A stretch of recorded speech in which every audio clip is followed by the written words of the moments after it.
Saya kasih peringatan di awal sama kayak review Vivo V20, buat kaum menang mending yang nyari price to performance, gak usah maksain nonton video review ini. Kalau misalkan ya speknya yang hampir sama kayak V20 SE ini ya banyak lah, katakanlah Redmi Note 8 atau Realme 5i dan masih banyak lagi. Jadi gak usah maksain. Tapi emang tetap Vivo V20 SE ini nggak se-special edition yang kayak namanya itu. Ya, di sini langsung aja kita review si S20 SE ini.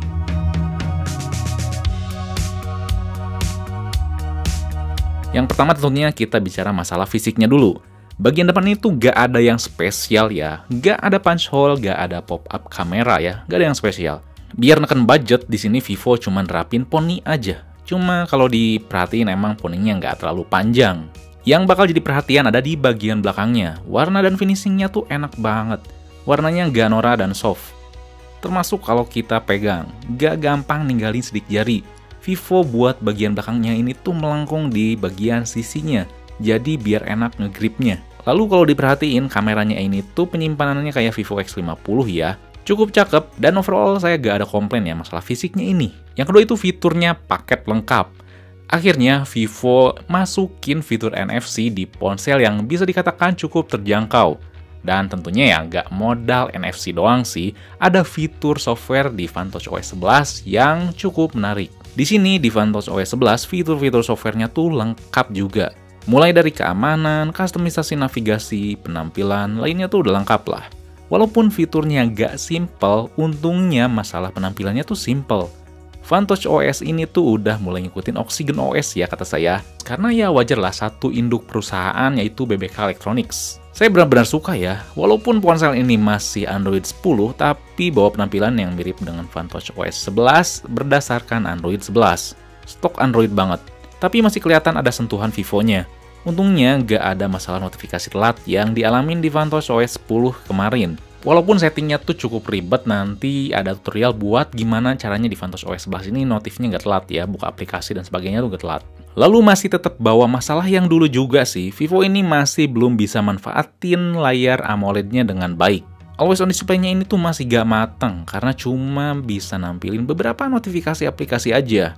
Jadi kita harus sering-sering cek ponsel dan itu tuh bikin capek. Ketiga, performanya oke. Walaupun ini Vantage OS baru, tapi ternyata cukup oke ya masalah performa. Bisa jadi karena di sini Vivo masih nerapin Android 10 bukan 11, jadi kerasa agak mateng. Performa keserinnya tuh oke ya, gak ada masalah, termasuk dalam hal ngegame.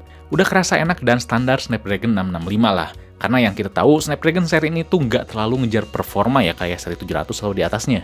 Tapi dalam masalah urusan manajemen daya tuh udah baik ya, gak usah dipermasalahin, termasuk pengisian dayanya yang udah cepet yaitu 33 watt.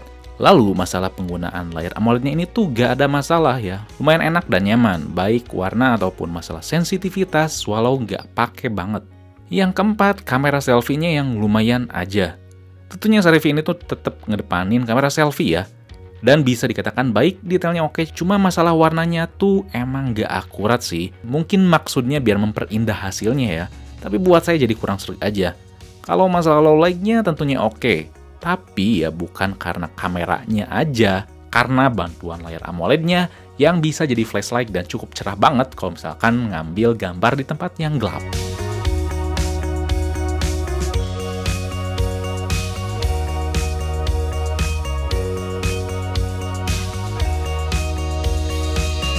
Kalau urusan kamera belakangnya oke aja ya, standar 3 jutaan lah. Cuma warna dan detailnya ini lumayan renyah. Walaupun nggak akurat seperti aslinya ya masalah warna.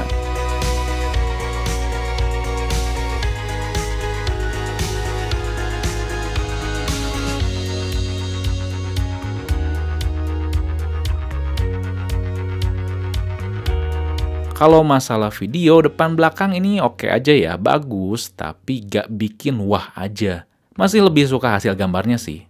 Ini perekaman video 1080p 50-60 fps. Dan kalau misalkan bicara masalah detail, ini detailnya cukup oke sih. Cuman videonya ini kamera belakangnya sama kayak kamera depan. Kalau misalkan agak deket, si objeknya kadang kurang fokus sih. Jadi harus kita tap. Dan misalkan masalah warna nggak natural karena si daunnya ini kelihatan lebih gelap padahal enggak ya. Emang sekilas warnanya bagus, cuman jadi nggak natural aja sih. Tapi misalkan pindah-pindah fokus masih tetap oke ya, masih bisa dipakai gitu. Dan bicara masalah HDR-nya emang standar sih. Si kamera belakangnya ini nggak dibuat lebih bagus dibandingkan V20 ya. Seperti itu. Dan kalau misalkan kita ajak jalan, kestabilannya emang standar ya. Emang standar banget sih, cuman masih bisa kepake sih.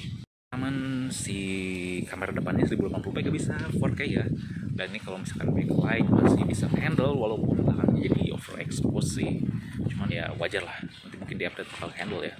Dan misalkan masalah detail sih emang cukup oke ya, cuman agak sedikit lebih diperhalus sih.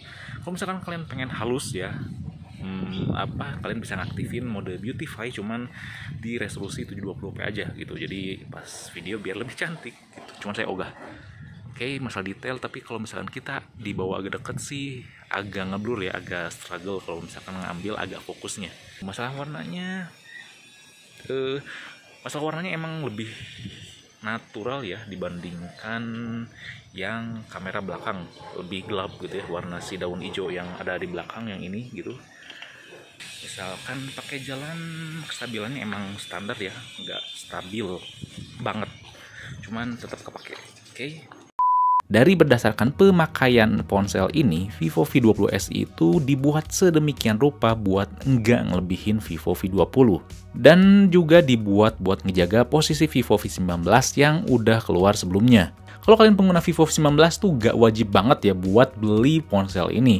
Kecuali kalau kalian emang ngebutuhin NFC dan pengisian dayanya yang lebih cepat. Makanya saya bilang Vivo V20 SE ini tuh nggak terlalu spesial, tapi nggak jelek juga. Special edition di sini tuh lebih terhadap kita bisa dapat paket lengkap di dalam sebuah ponsel 3 jutaan.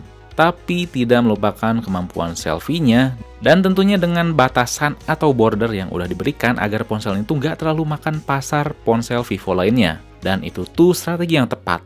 Lalu tetap ya, sekali lagi saya ingetin, mungkin ada beberapa hal yang bakal kerasa kurang maksimal karena ini pakai Fantouch OS 11 yang baru. Butuh beberapa kali update lah ya, biar si Vivo V20 SE ini tuh fungsionalitas dan performanya emang enakan.